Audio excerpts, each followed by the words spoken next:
Hey, welcome back, space cadets and couch engineers. Today we're diving deep into the world of rockets. No, not the ones you made from a Mentos and Diet Coke in middle school, but the real ones, the heavy metal monsters designed to launch humans and cargo to space. And then here's the fun part, bring themselves back in one piece for a second, third and 100th launch. Yes, we're talking about reusable rockets. Why? Because like that one guy who keeps showing up at the office potluck with a Tupperware full of leftovers. Rockets are officially reusable now, and that's a huge game changer for humanity. All right, seatbelts on. Let's go from 0 to 17,500 miles per hour and break down what it takes to make rockets reusable, why it's so mind-bendingly hard, and what this means for our future. Spoiler alert.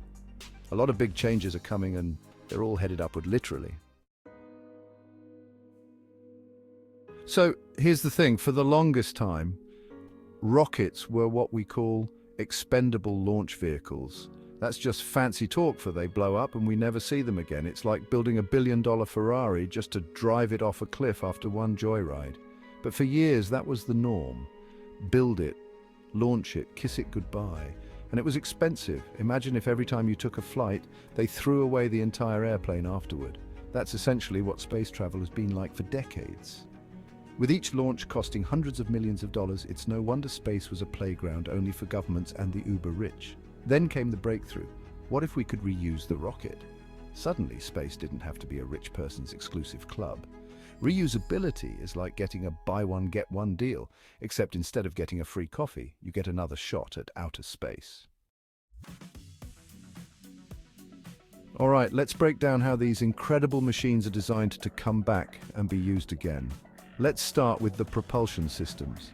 This is where the magic begins. We're talking about engines that can not only take off, but also slow the rocket down to a controlled landing. Think of it like parallel parking, except you're descending at terminal velocity from the edge of space. So, yeah, no pressure. Then there is the material strength and heat shield. Spacecraft heat up fast on re-entry, over 3,000 degrees Fahrenheit. And if that doesn't make your sweat glands shiver, I don't know what will. Engineers have to use heat-resistant materials like carbon fiber composites and ablative materials. These heat shields absorb the intense heat and burn away slowly to protect the rocket. Every time these rockets return, the materials need to be durable enough to survive and do it all over again. Okay, now let's look at the landing gear and precision control. Ever seen a rocket land? That's right, we're talking about rockets with legs. But it's not just about popping down on 4 stilts like an upside-down coffee table. They also need advanced gyroscopes and thrust vector control to keep the landing stable. It's basically the rocket's version of yoga, holding a perfect warrior pose from thousands of feet up all the way to touchdown. There's also the refueling and refurbishment component to consider. Even after landing safely, rockets need some serious TLC before their next launch. They're checked, repaired and refueled. Essentially, they get a spa day so they're ready to rock, pun intended, for another launch. Companies like SpaceX have been at the forefront, aiming to turn around rockets in a matter of weeks or even days instead of years. Finally, there is the software to tie everything together. There's so much code that goes into making sure all this works. We're talking about millions of lines of code. This software controls everything from navigation and engine burn sequences to landing algorithms. Engineers run extensive simulations to test and perfect this code. The goal is to have software that's so reliable it could land itself if needed, and sometimes it actually does. So why should you care about reusable rockets? Well, besides making the world cooler, reusability is making space travel cheaper. A lot cheaper, and when things become more affordable, they get more accessible to everyone. This isn't just about taking selfies on Mars. It's a step towards solving some of Earth's biggest problems. Cheaper launches mean more satellites, and that means faster internet, better communication networks, and more reach into remote areas.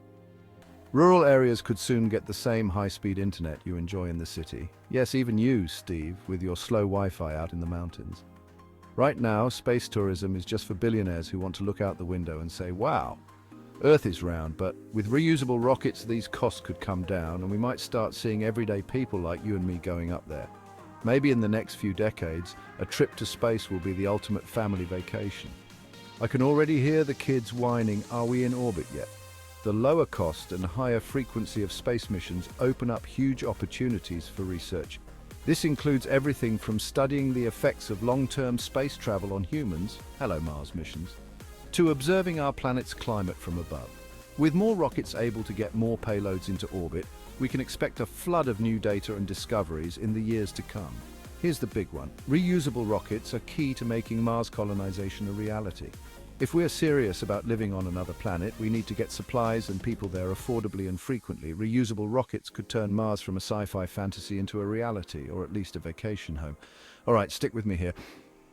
If an asteroid was headed for Earth, reusable rockets would be a great tool to have in our back pocket for planetary defense. Cheaper rockets mean we could intercept incoming space rocks without bankrupting the planet's budget. So yeah, reusable rockets might just save our butts one day. So what does the future look like with reusable rockets? In the next few years, the impact of reusable rockets will only grow. We're going to see space companies ramping up their launches, making missions to the Moon, Mars, and beyond more regular, more feasible, and get this, more normal. By the time you're thinking about retirement, space tourism might be as casual as a Caribbean cruise. The prospect of traveling between planets will seem less like a dream and more like a potential Friday night plan.